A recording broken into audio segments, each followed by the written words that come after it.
Assalamualaikum warahmatullahi wabarakatuh.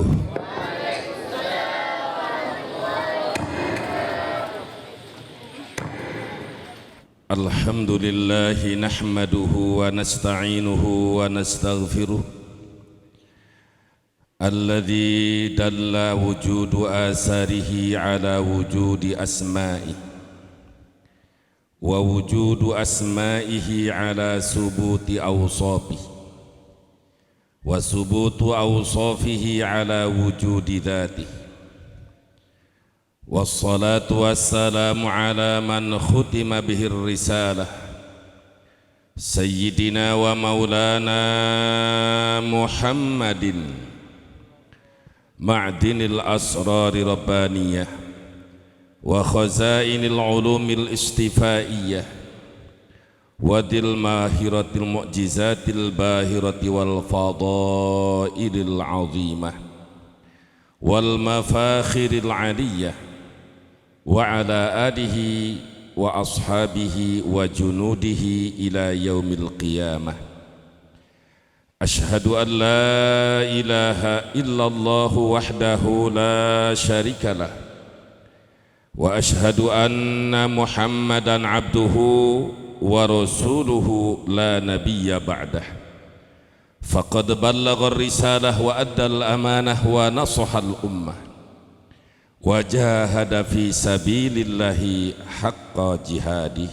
Amma ba'du. Faqad qala Allah ta'ala fil Qur'anil Karim, qul bifadlillahi wa birahmatihi fabidzalika falyafrahu wa fi qira'atin faltafrahu. Wa qala nabiyyuna wa rasuluna Muhammadun sallallahu alaihi wasallam, la yu'minu ahadukum hatta akuna ahabba ilaihi min nafsih. Al-hadis as-sahih rawahul Bukhari. Wa qala al-imamul Busiri qaddasallahu sirrah, maulaya salli wa sallim iman abada ala habibika khairil khalqi kullihim Muhammadun basharun wa laysa kal bashari bal huwa yaqutatun wa nasu kal hajari maula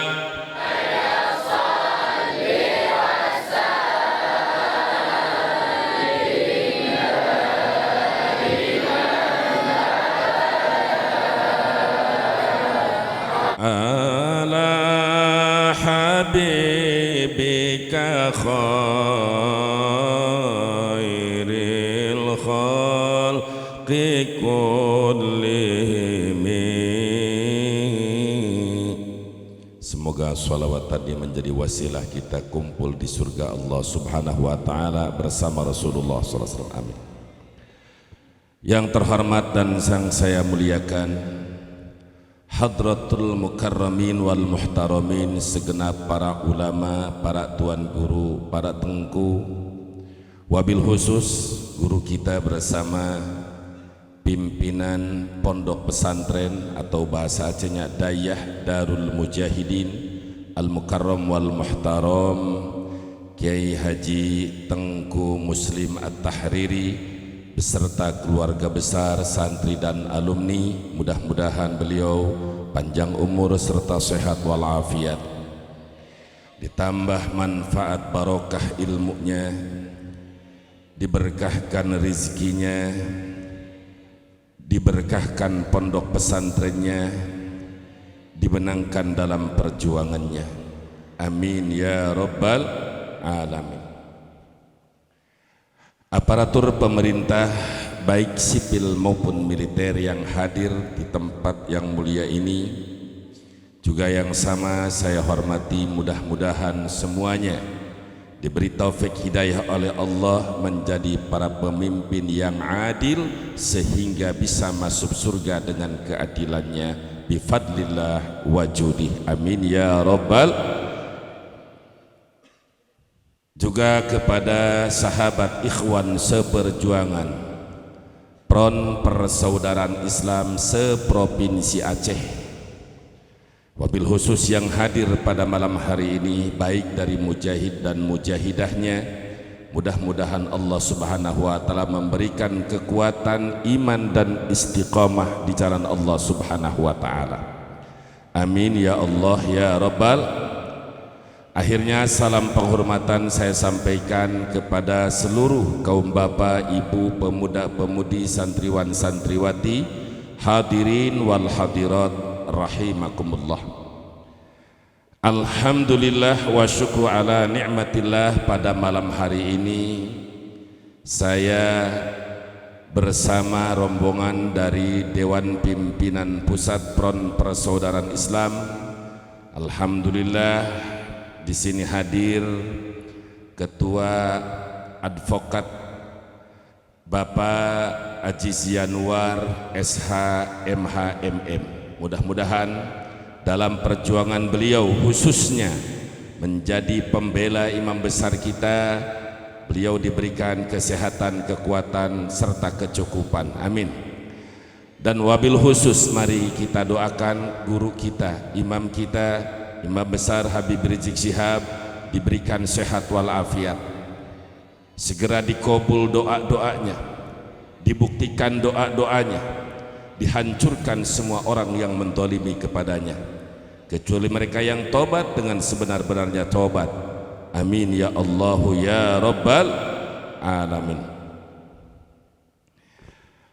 Baik hadirin wal hadirat, alhamdulillah pada malam hari ini penampilan saya memang agak beda. Kopiahnya dari kopiah Aceh, diberi dari hadiah dari Tengku Asli. Jasnya juga jas Aceh dari guru kita Tengku Muslim. Jadi ini tadi dikirim ke keluarga, ini kayak seperti mau pengantin.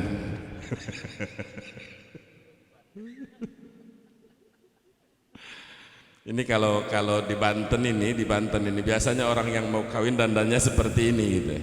Tapi ini saya memang tradisi Aceh, saya pakai sebagai tanda bukti bahwa Banten dan Aceh tidak bisa dipisahkan sejak zaman Tuan Malikus Saleh yang mengirim yaitu para ulama, para wali ke Pulau Jawa, di antaranya ke Maulana Malik Ibrahim, itu Maulana Ishaq, Sunan Ampel, sampai ke Jawa Barat Sunan Syarif Hidatullah, sampai ke Banten Syekh Maulana Hasanuddin, salah satunya tadi yaitu dari Maulana Malik Saleh.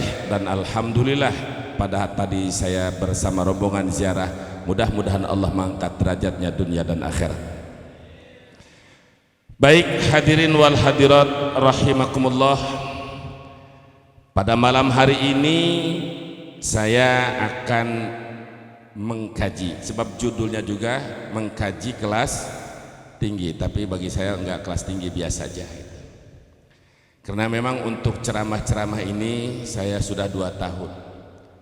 Dulu waktu mulai tampil di podium usia 17 tahun, bercita-cita di usia ke-50 itu adalah beda dakwah, jarak dakwah. Jadi sudah keliling dari umur 19 sampai 50 tahun. Sekarang sudah 50, jadi sudah cukup. Sehingga saya ganti dakwah, bukan berhenti dakwah. Dakwah tidak boleh berhenti sampai mati. Mau ada FPI ataupun tidak, perlu dicatat Pak Jokowi dan rejimnya bahwa amar ma'ruf nahi munkar, mau ada ataupun tidak ada FPI, itu adalah suatu kewajiban agama itu memang gitu.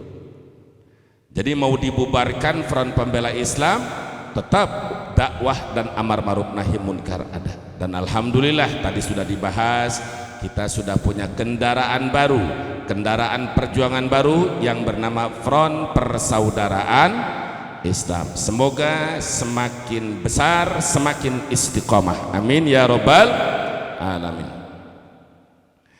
Baik hadirin wal hadirat rahimakumullah, dalam peringatan Maulid Nabi sallallahu alaihi wasallam kita sebenarnya ingin mendapatkan syafaatnya kelak di yaumul kiamah. Betul?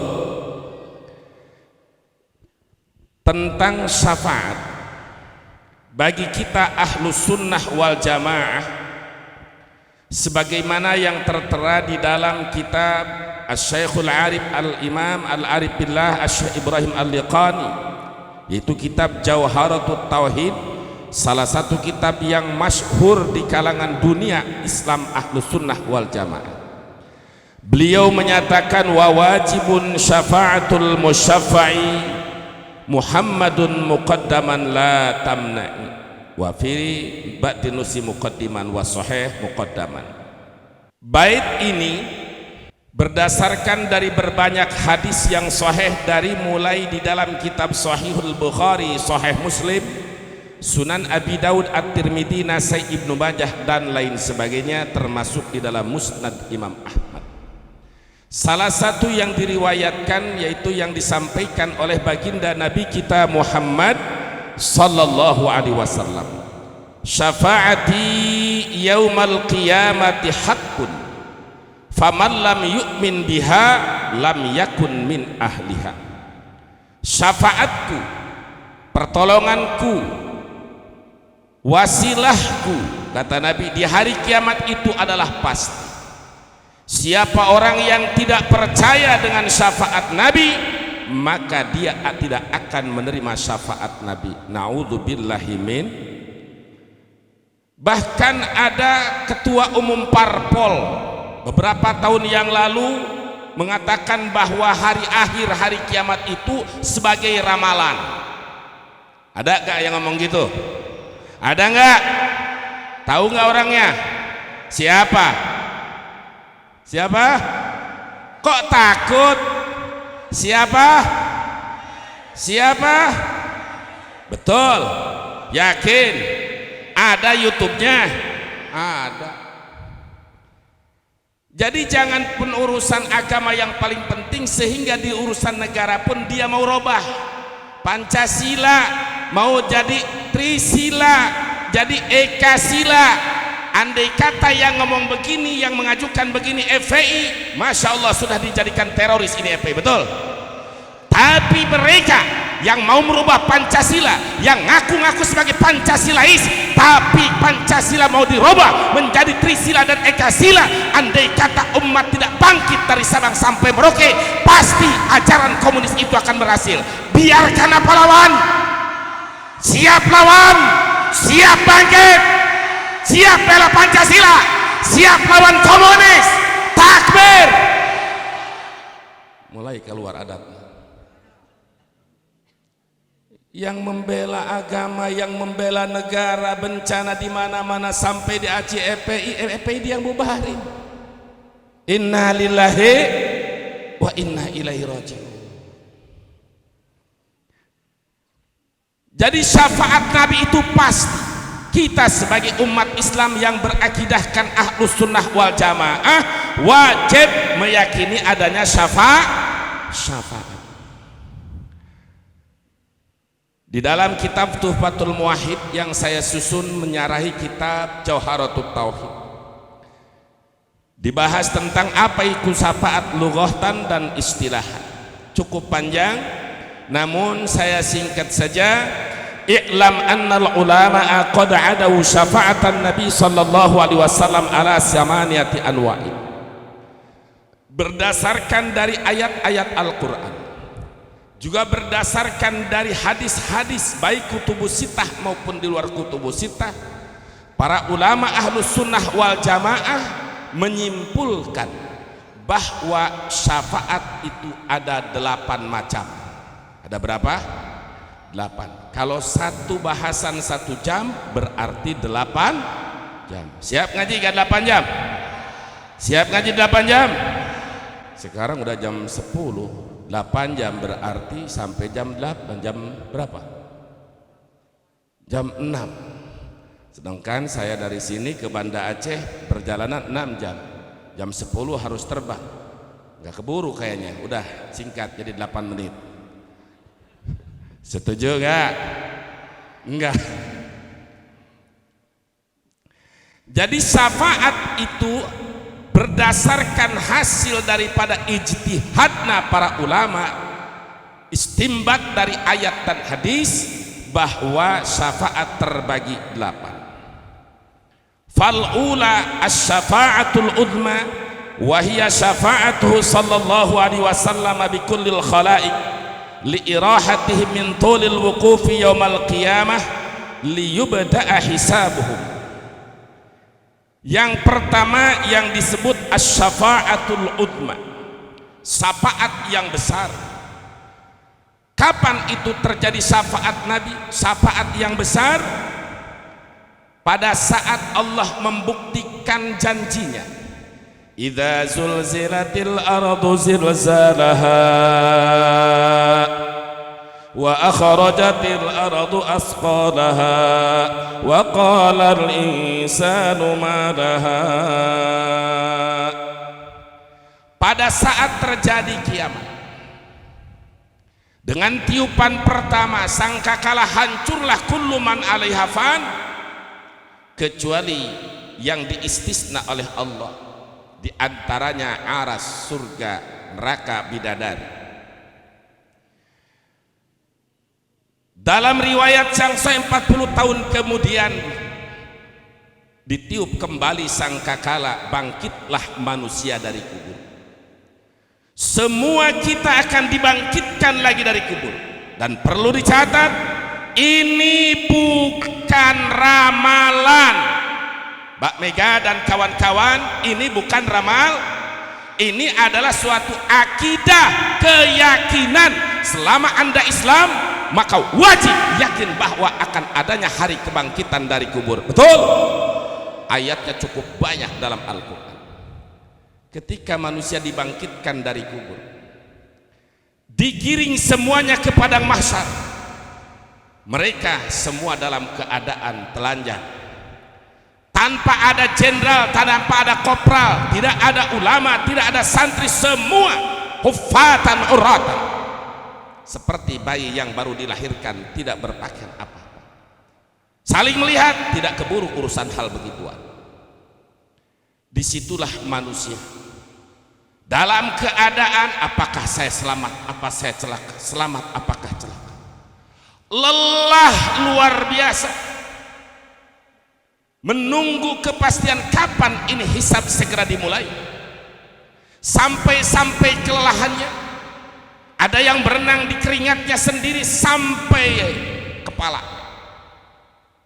Bayangkan hari itu kita apakah termasuk hari yang selamat atau tidak? Apakah hari itu kita akan mendapat syafaat atau tidak?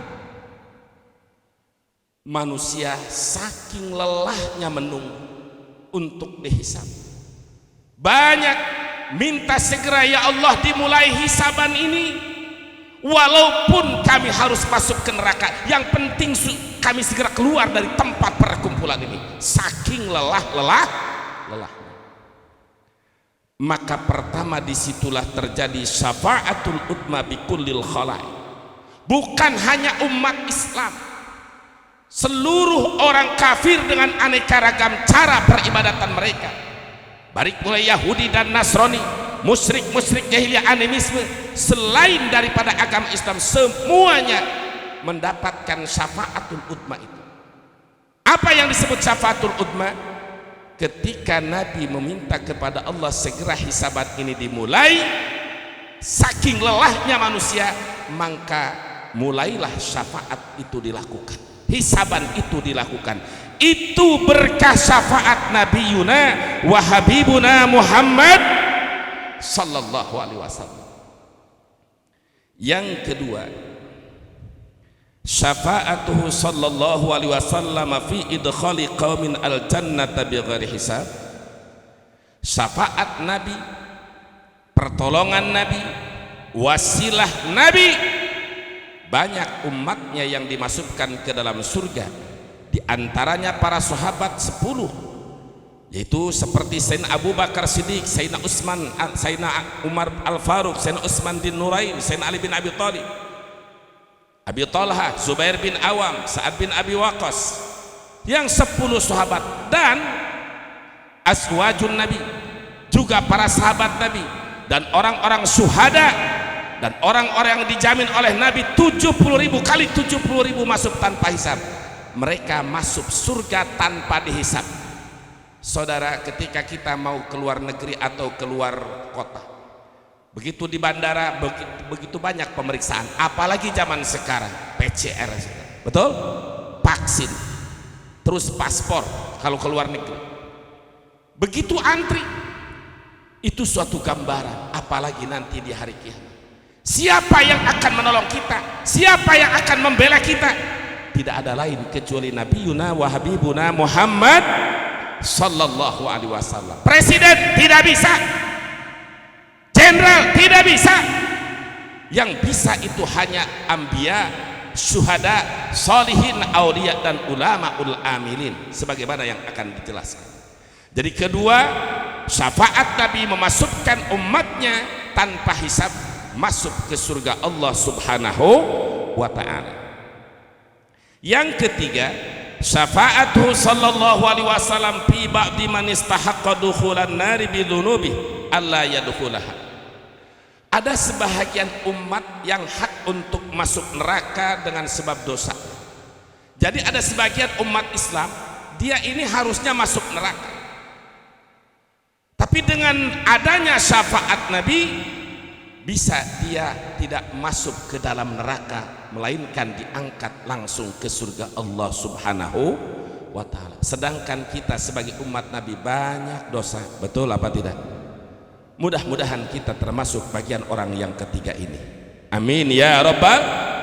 Jadi ada umat Nabi yang sebetulnya dia hak untuk masuk neraka dengan sebab perbuatan dosanya, tapi dia tidak dimasukkan ke dalam neraka, langsung masuk ke surga Allah dengan syafaat Nabiyuna Muhammad sallallahu alaihi wasallam. Warabi'atu syafa'atuhu sallallahu alaihi wasallam fi ikhrajil muwahhidina minan nar. Yang keempat, syafaat Nabi mengeluarkan orang-orang yang menauhidkan kepada Allah dan dikeluarkan dari api neraka. Jadi orang-orang yang mati dalam la ilaha illallah, sebanyak apapun dosa yang dia kerjakan, sebanyak apapun kesalahan yang dia lakukan, tapi dia mati dalam la ilaha illallah, mati dalam iman dan Islam, pasti dia akan menjadi penghuni surga dengan syafaat Nabi Muhammad sallallahu alaihi wasallam, walaupun dia mampir transit dulu di dalam neraka. Transitnya berapa? Itu urusan Allah.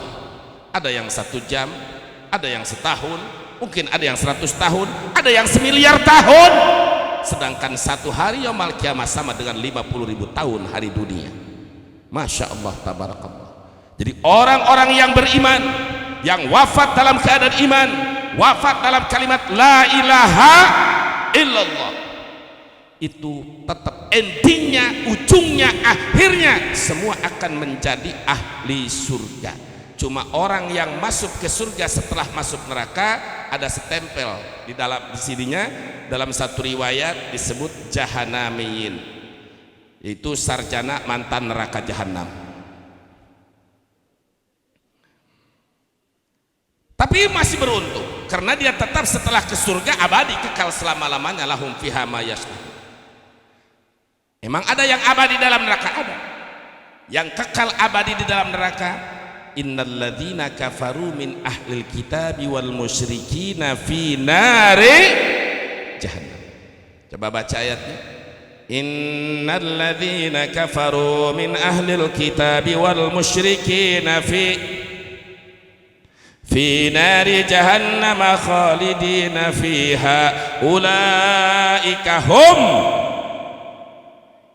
syarrul bariyah. Ada yang khalidina fiha, kekal abadi di dalam neraka. Ini yang berfirman Allah. Kadang-kadang manusia sekarang walaupun Islam tapi liberal, dia mengatakan bahwa semua agama sama. Ada gak yang ngomong gitu? Ada gak? Siapa? Termasuk menteri agama. Inna lillahi wa inna ilaihi raji'un.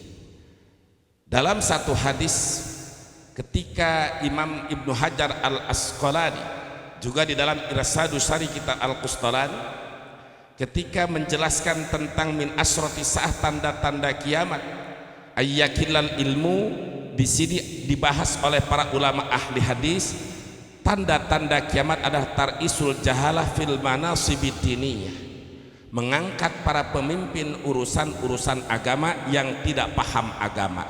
Ketika menteri agama tidak paham agama, itu bukan hanya merusak urusan dunia, tapi telah merusak dunia akhirat, mencekoki umat. Kita sudah cukup toleransi, lakum dinukum waliyadin, betul. Tapi sebagai umat Islam kita yakin wajib bahwa agama yang diridhai oleh Allah hanya agama apa? Yang diridhai oleh Allah agama apa? Itu wajib kita meyakini. Ketika kita meyakini di luar itu bertentangan dengan ayat inna dina indallahil Islam. Na'udzubillahi min dzalik. Siapa yang akan kekal abadi, bahkan tidak akan mendapat syafaat Nabi? Yaitu yang tadi, innal ladzina kafaru min ahlil kitab, sesungguhnya orang-orang kafir. Nah, siapa yang dikatakan kafir oleh Allah? Min ahlil kitab, dari kelompok Yahudi dan Nasrani. Yahudi yang bukan mengikuti ajaran Nabi Musa, yang tidak mengikuti ajaran Nabi Isa. Sebab Nabi Musa dan Nabi Isa tetap bertauhid, ajarannya la ilaha illallah, tidak ada Tuhan yang hak disembah kecuali Allah. Kenapa Yahudi dinyatakan kafir oleh Allah? Bahkan dikatakan dalam surat Al-Fatihah, ghairil maghdubi alaihim, makhluk Allah yang diciptakan Allah namun dibenci oleh Allah. Di dalam ayat ini orang-orang Yahudi dikatakan kafir li'annahum qalu Uzair ibnullah, karena orang-orang Yahudi mengatakan Uzair itu anak Allah, sedangkan Allah lam yalid wa lam, sedangkan Allah laisa kamitslihi syai'un. Maka Yahudi yang menekankan Uzair anak Allah itu jelas dinyatakan kafir. Lalu kenapa Nasara dimasukkan dalam golongan kafir oleh Allah, bukan oleh saya? Allah yang menyatakan. Kenapa? Li'annahum qalu Isa ibnullah, karena mereka mengatakan Isa anak Allah, sedangkan Allah lam yalid wa lam yulad, tidak melahirkan dan tidak dilahirkan. Maka oleh Allah dimasukkan ahlul kitab Yahudi dan Nasrani seperti itu ke golongan alladzina kafaru, dan tempat mereka dinyatakan oleh Allah fi nari, di dalam apa? Neraka. Ini kata saya atau firman Allah? Yakin? Percaya? Ini zaman lapor-lapor nih, oh ini melanggar ITE nih, mencaci maki nih. Ini saya berhadapan dengan umat Islam, meneguhkan akidah umat Islam jangan sampai jangan sampai murtad. Karena ada orang yang sudah diberi agama oleh Allah, agama Islam, tapi dikeluar dari Islam, itu tanda-tanda orang yang celaka di akhirat. Naudzubillahi min dzalik. Yang menyatakan finari jahanam itu Allah, bukan hanya finari jahanam, lalu Allah berikan bahwa mereka di dalam jahanam itu khalidina fiha, kekal abadi selama-lamanya di neraka, tidak bisa disafaati oleh Nabiuna Muhammad sallallahu alaihi wasallam.